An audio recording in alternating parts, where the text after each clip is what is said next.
Story recapped here. Today I'm going to explain a fantasy film called Miss Peregrine's Home for Peculiar Children. Spoilers ahead. Watch out and take care. In sunny Florida, Jake Portman is a teenager who feels like he lives a mundane life. He works at the local supermarket and is constantly bullied by his peers. The manager, Shelley, approaches him regarding a phone call waiting for him. She drives him to his grandfather, Abe, but he warns Jake not to visit him that day because it is dangerous. Over the phone, Abe seems paranoid and frantic, but this does not bother Jake as he knows that his grandfather is diagnosed with dementia. At the street of Abe's house, Jake and Shelley spot a man with white eyes in the middle of the road. The man's eyes are white, and he gives off a menacing vibe. As they make it to the house, he finds out that it is wholly ransacked, and Abe is nowhere to be found. He alarms Shelley that someone broke in, so she goes back to the car to find a gun. In the nearby woods, Jake sees Abe's flashlight from a distance. He comes toward it to investigate and finds out that it is completely drenched in blood. He goes deeper into the woods and sees his grandfather lying unconscious, with his eyes missing. Jake contacts 911 to ask for help. In the middle of the call, Abe grabs Jake's arm to warn him that he should go far away. Before his last breath, he tells Jake to go to the island and go to the loop of September 3, 1943. Jake is very puzzled by his grandfather's words, but he promises to do as he says. Anyway, Abe dies on the spot. As Shelley approaches them, a sinister-looking creature emerges from behind. Shelley shoots, but it appears that nothing is there, and only Jake can see it. After the traumatic incident, Jake goes to therapy for mental assessment. He explains to his therapist that he is not sure if something is wrong with him. The whole situation of Abe's death deeply confuses him. This takes a toll on his mental well-being. He recalls the time when Abe told him fantastical stories about encountering monsters and other mythical creatures. However, Jake's father, Frank, was not too keen on the stories that Abe told. Whenever Abe told stories about a group home for children managed by Miss Peregrine, he also showed pictures to Jake. According to Abe, he used to live in that magical home. Every child in the house is unique in their ways, they possess strange abilities, far from human knowledge. Little Jake asked Abe why he got sent to that island. He explained that it was because of monsters. Jake significantly believed that he even shared them with his peers. Because of this, he became a laughingstock. As Jake grew older, he stopped believing Abe's stories. His grandfather was deeply saddened by this but understood everyone's doubts. While putting things in boxes, Frank tells Jake that while Abe was a good grandfather, he was not a great husband and father. After they drive home, Jake's family and other relatives surprise him for his birthday. He does not seem thrilled, and it somewhat overwhelmed him negatively. Instead of mingling with other people, Jake heads straight to his room. He is not entirely free because his aunt enters and gives him a book from Abe. The book is by Ralph Waldo Emerson, which contains a postcard from Miss Peregrine welcoming him to return. Her home is located in Cairnham, an island situated in Wales. His parents consult Dr. Golan about going to the island. She encourages Jake's parents to allow him to go there for him to be able to separate reality from fantasy. Also, to properly have closure on Abe's sudden death. On the ferry, Jake and Frank spot a peregrine bird just above them. In Abe's stories, he used to say that Miss Peregrine could turn into a bird. Remembering that, Jake jokingly shouts and introduces himself to the bird as Abe's grandson. They reach the island, and a foggy and dull atmosphere welcomes them. Both of them stay at an old pub that also accommodates travelers. Jake looks around the place as the owners arrive. It frightens him. Jake convinces his father to let him go to the home of Miss Peregrine. Both of them approach a group of youngsters to ask if some of them could guide Jake to the side of the island that he wants to see. They agree as Frank hands them some cash. Dylan and Worm, his guides, accompany Jake to the place. They decide to take a shortcut. The two make fun of Jake and point in the direction of the house while they wait by the road. Finally, he sees the house and finds out that it is already in ruins. He returns to the pub disappointed. Augie, a blind man, explains to Jake that the Germans actually bombed the house on September 3, 1943. He continues to say that none of the children survived, including Miss Peregrine. The following day, Jake asks permission from his father if he could go and hang out with the teenagers he met yesterday. His father agrees and thinks that it is a fantastic idea, given that Jake lacks friends, but Jake heads to the children's home instead. He looks at the pictures covered in dirt and examines the area even more. He sees a staircase and decides to go upstairs. Out of nowhere, he sees a silhouette of a young lady. She calls him Abe. This shocks Jake, making him run downstairs. He starts to notice other children peeking at him. Jake dashes out of the house, but he trips and falls unconscious. He wakes up to find himself being carried by Bronwyn, a little girl with incredible strength. He then meets other children that Abe told him about. Emma, the girl who levitates unless she wears metal shoes. Two masked twins. Olive, the girl who can control fire with her mind. Bronwyn, the one who lifted him and has superhuman strength. And Millard, the invisible boy. Jake accuses them of being dead, but they deny it. He asks them if he's dead, but they also say no. The children guide him to a cave, where the portal is located. As he exits the cave, he runs to the pub where they checked in. However, it is now filled with customers. The pub manager does not let him go upstairs, where his staff are supposed to be. Jake is puzzled by what is happening as customers of the pub threaten him and conspire that he is a spy. Out of nowhere, plates and glasses of beer smash the walls of the pub. The peculiar children arrive and intervene to rescue Jake out of there. He quickly realized he is stuck in the 1943 loop for now. He sees warplanes overhead as the pub catches fire because of Olive. They ride a carriage on the way to the home, and Millard reveals that he is the one who started throwing things at the pub. The three of them explain to Jake that they are stuck on the same day, their loop. When they arrive at the home, Jake sees its original facade, full of life and vibrant. Many plants and flowers surround the house. Jake is then brought to meet Miss Peregrine herself. She is a clever and insightful woman who gives too much attention to time. It's because she has the power to control and preserve it. She shares her deepest condolences to Jake as they prepare for some cup of tea. By the garden, Jake meets more peculiar children. Fiona, the girl who can control plants. Claire, the girl with a mouth in the back of her head. Hugh, the boy with bees living in his body. Horace, the boy with prophetic dreams. As they approach Emma, Fiona informs Miss Peregrine that police are knocking at their door because of the pub incident. Jake quickly defends the children by saying that they only want to help him. Miss Peregrine gives them a timid smile and returns to the house. Emma shows Jake her ability, but before that, he ties a rope around her waist. She unbuckles her metal shoes and starts levitating to put a baby squirrel back in the tree. Jake pulls her down as she wears her shoes again. Emma tells Jake that Abe used to do it for her and called it his job. Obviously, she is deeply devastated by Abe's death and still has not moved on. In one of the rooms, Jake meets Enoch, the boy who can bring the dead back to life for a brief time. He is the most intimidating among the children. He shows off this talent using two small skeletal puppets with tiny hearts that fight each other for a short moment. Jake watches as the two puppets have a brawl. Emma helps Jake get ready for dinner by lending him a tie and fixing it for him. In the dining room, Enoch looks annoyed because he is jealous of Jake. Bees start to emerge into the air because of Hugh, but he wears a hat to prevent it.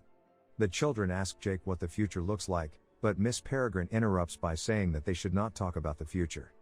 They all continue to eat, except for Claire, but Jake encourages her to be herself. She smiles and eats the food from behind her neck.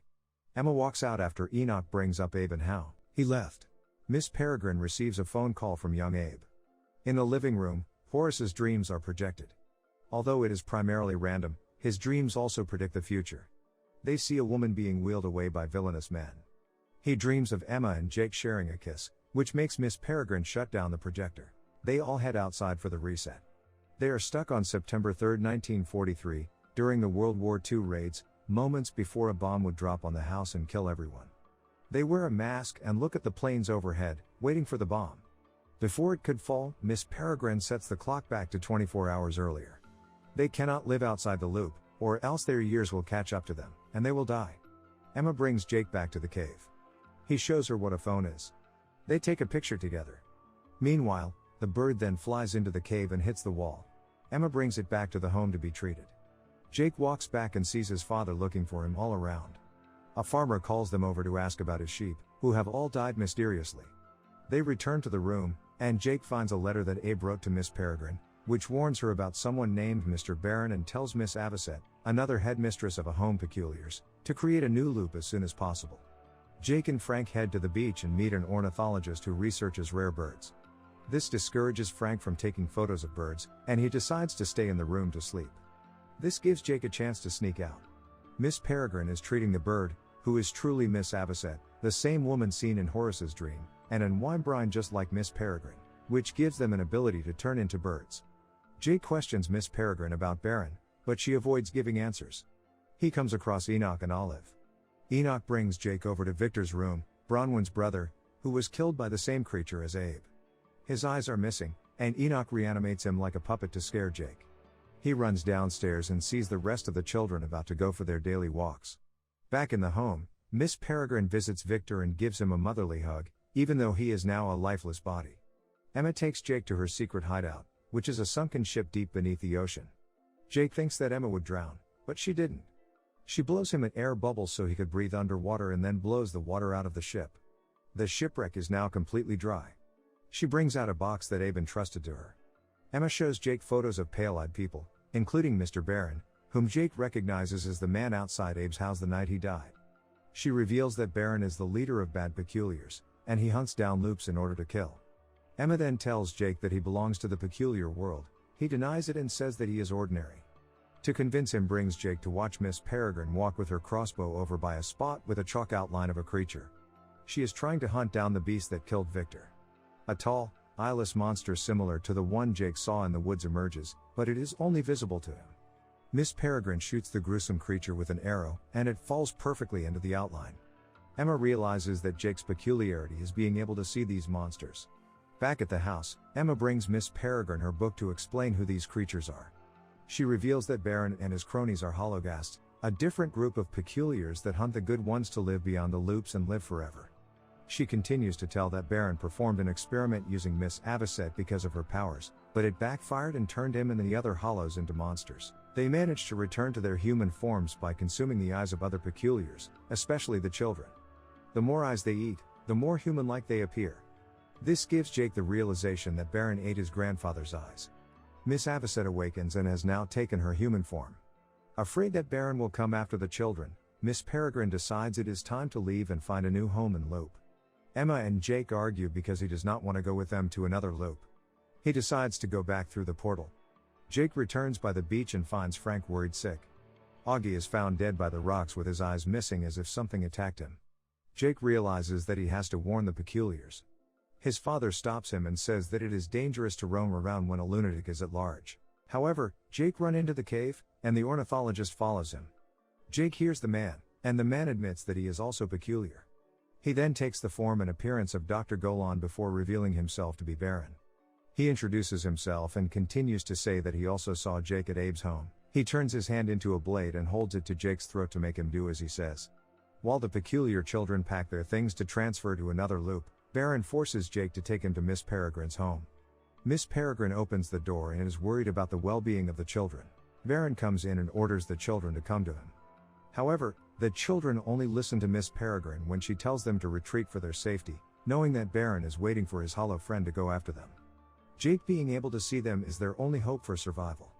Miss Peregrine sacrifices herself to come with Barron accordingly in exchange for the children's safety. Miss Peregrine bids goodbye to the children dramatically. She asks Jake to promise that he will do everything to look after the children should anything happen to her.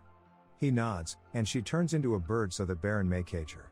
Jake and Miss Avocet take the lead and help keep the children hidden in darkness when the Hollows decide to show up. Jake then answers the phone to hear a call from young Abe in 1943. Abe does not know Jake as he has not met him yet. Jake takes the time to say he wished he could have been a better grandson to him. As Miss Avocet instructs the children what to do, she is pulled through a wall by the Hollow. The children shriek in fear. Jake guides the children to safety and fights the Hollow with Miss Peregrine's crossbow. The Hollow enters, but it attacks Enoch after he tries to do something about it. Jake struggles to aim correctly. The Hollow throws Enoch around the room using its long tentacles. The children run to the attic as this happens. Finally, Jake successfully shoots the Hollow down just before it gets Enoch's eyes. It continues to follow them into the attic and bangs the door. They try to go out the window as Fiona controls a tree so they can take refuge in it. While they are at the roof, the Hollow enters the attic. They make it to the tree safely. Eventually, the German plane drops the bomb on the house, killing the Hollow. The loop then closes for good, and the children can never return to that home forever. Without knowing what to do, they head to the beach and plan to leave the island. All of the children work together to raise Emma's wrecked ship to the surface so they may head over to Blackpool, where there is another loop. They use their strength and abilities to revive the ship. Successfully, it works, and they are set for the sail. Emma explains that since this loop was created in January 2016, they realize that they may prevent Abe's death from happening if they kill Barron there. They show the map to the rest of the peculiars and explain how timing is essential. They are all in a race against time. They arrive at the pier of Blackpool, which is a place that is very unfamiliar to them. All of them go through a haunted house where the Hollows are set to perform their experiment with Miss Peregrine and other Wymbrins. Jake and Emma enter the Blackpool Tower and try to lure some Hollows outside toward the pier. Emma unbuckles her shoes to catch Baron's attention and reveals that they managed to kill the Hollow that attacked their home. They are successful at bringing the Hollows to the pier. Passers-by are amazed to see Emma levitate. She gets stuck in one of the cable wires. A train is about to approach. Jake pulls her and saves her life. One of the Hollows following them gets dragged by the train.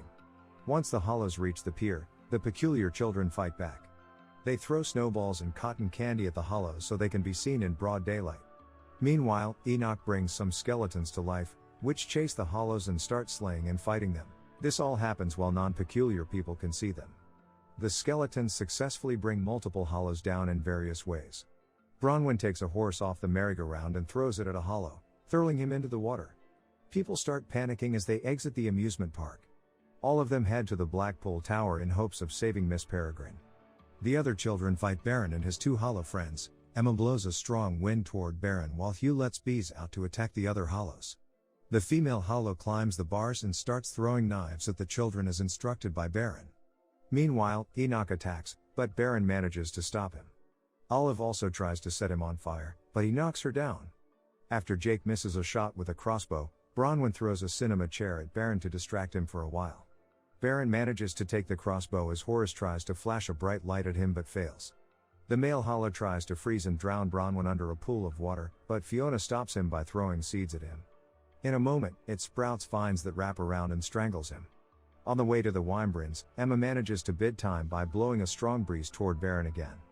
Olive tries to free Bronwyn, but the male Hollow starts to freeze Olive up, which is her weakness. Enoch manages to bring an elephant puppet to life and uses it to crush the Hollow. The female Hollow tries to attack the younger ones, but she turns to stone after the twins remove their masks and stare at her. Olive turns frozen and ice cold. Enoch says his apologies for not being able to protect her. When it looks like she's dead, Olive is revived and responds to Enoch.